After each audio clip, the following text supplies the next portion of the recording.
আসসালামু আলাইকুম বন্ধুরা। তো আজ পৌষ মেলার দ্বিতীয় দিন। তো প্রথম দিন তোমাদেরকে দেখানো হয়নি তাড়াহুড়োর মাধ্যমে। তো আমি কোন স্টলে বসেছি, তো এই যে স্টলটার নাম হচ্ছে আনন্দধারা। তো আমাদের ব্লগ থেকে দিয়েছে স্টলটা আমাদেরকে, মানে যত স্বনির্ভর গোষ্ঠীর মেয়েরা আছে, মানে দিদিরা, সবাই এই স্টলে বসেছে। এরকম স্টল অনেকগুলোই আছে, জাস্ট আমাদের স্টল এটা।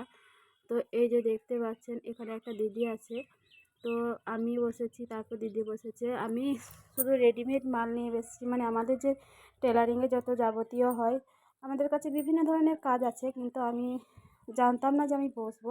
তো ওই জন্য আমি তাড়াহুড়োর মাধ্যমে যা ছিল আমার কাছে সেটা নিয়েই বসেছি। আর এদিকে চারিদিকে নিত্য নতুন কালেকশন, ক্যাথা স্টিচ, তারপরে মানে বোলপুরের অনেক রকমের ঐতিহ্য জিনিস আর কি নিয়ে বসেছে। ব্যাগ, সোয়েটার, যেগুলো আমাদের এখানকার নিজেদেরই তৈরি, সেগুলো নিয়েই বসেছে। তো এই যে শাড়িগুলো দেখছেন, তো এই শাড়িগুলো হচ্ছে নিজের তৈরি করা, পুরো বাড়ির তৈরি করা মেয়েদের। তো এই শাড়িগুলো, তো যাই হোক বন্ধুরা, তো আমি এই ফার্স্ট টাইম এই স্টলে বসেছি। মানে আমার যে কি ভালো লাগছে আমি বলে বোঝাতে পারবো না, যেহেতু আমি কোনো দিন এরকম জায়গায় আসিনি বা আসারও ইচ্ছা ছিল না। তো এসে খুব ভালো লাগছে। তো তারপরে এই যে আমি চলে এসেছি, মানে একটু ঘুরতে আর কি।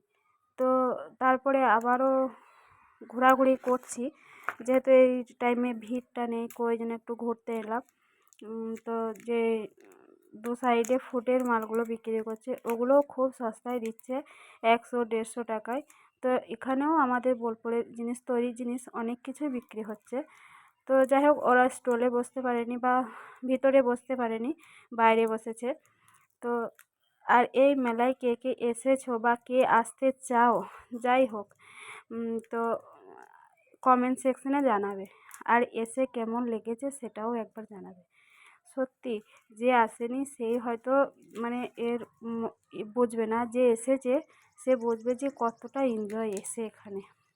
আমরা তো প্রচুর প্রচুর এনজয় করছি। তো যাই হোক বন্ধুরা, তো তোমাদের সঙ্গে বক বক করছি, আর আমার এদিকে কাস্টমারও আসছে। তো আমি একটু ভিডিও করছি। তো মানে ভিডিও না করলেও মানে মনটা ছুকছুক করছে, আর ভিডিও করছি আর কাস্টমারও আসছে। আর মেলাতে সেরকম ভিড়ভাড়টা খুব কমই রয়েছে, মানে যেহেতু এখন দুপুরবেলা, তো আসবে বিকেল হতে একবারে রাত্রি 11টা 11:30 পর্যন্ত ভিড় হচ্ছে মেলাতে। আর আমরাও প্রতিদিন রাত্রি 9টায় থাকছি, তারপরে একটু ঘোরাঘুরি করে বাড়ি চলে যাচ্ছি। যেহেতু এখানে থাকার ব্যবস্থা আছে, তো আমি বোলপুরেরই, তো ওই জন্যে আমার ব্যবস্থা কোনো নেই, বা আমি থাকতেও চাই না, যেহেতু আমার বাড়ি আছে, তো ওই জন্য আমি থাকতে চাই না। তো এই দিদিরা আছে, সব নিজের নিজের বাড়ি, মানে থাকার ব্যবস্থা যেখানে আছে সেখানেই থাকে।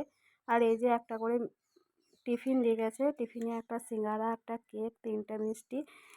তো এটা হচ্ছে আমাদের 4টে বাজছে এখন, ওই জন্য একটা ওর টিফিন বক্স দিয়ে গেছে। তারপরে মাঝে মধ্যে একটু বাদাম ভাজাও দিয়ে যাচ্ছে। আর এই যে আমরা খেয়েও নিচ্ছি, আর এদিকে কাস্টমারকে মালও দেখাচ্ছি। আর এই দাদা এসছে একটা। তো যাই হোক, এইবার মেলার মধ্যে মানুষের ভিড়ভাড়টা একটু বাড়ছে। আর তোমাদেরকে বেশিক্ষণ ভিডিও আমি করব না, যেহেতু আমি স্টলে বসেছি, আর আমার স্টলের ভেতর ছাড়া আমি বাইরে কিছু দেখাতে পারবো না, কারণ আমি স্টল ছেড়ে যেতে পারি না। মানে দু একবার যাই তো অন্য কেউ দায়িত্ব দিয়ে যেতে হয়, আমার মাল পরে বিক্রি করতে পারবে না যেহেতু। তাও একবার ঘোরার ইচ্ছা হয়, তো ওই জন্য যাই। তো বন্ধুরা, আমি চলে এসেছি বাড়ি। তো অনেক মেলা ঘোরাঘুরির পর আমি এই যে মুরগির ঠ্যাং নিয়েছি, আর এদিকে রান্নাটা চাপিয়ে দিয়েছি। তো এটা আমি পরিষ্কার করে নিই। তো যাই হোক বন্ধুরা, অনেক ভালো থেকো, সুস্থ থেকো, আর ভিডিওটা দেখো। আর যদিন মেলায় থাকবো তদিন ভিডিও দিতে থাকবো, একটু লেটে যাবে ভিডিও, কিন্তু প্রত্যেকটি ভিডিও আমি দেবো। তো যাই হোক, এবার ভিডিওটা শেষ করলাম, আর অনেকক্ষণ বকবকও করা হলো। আমি রান্নাটা বসিয়ে দিই, যেহেতু আমি মুরগির ঠ্যাং খেতে প্রচুর ভালোবাসি। তো ঠ্যাং নিয়ে এসেছি, আর ওটা রান্না করতে হবে। আর ঘড়িতে অনেক বেজে গেছে, প্রায় 11টা বেজে গেছে। ওকে বন্ধুরা।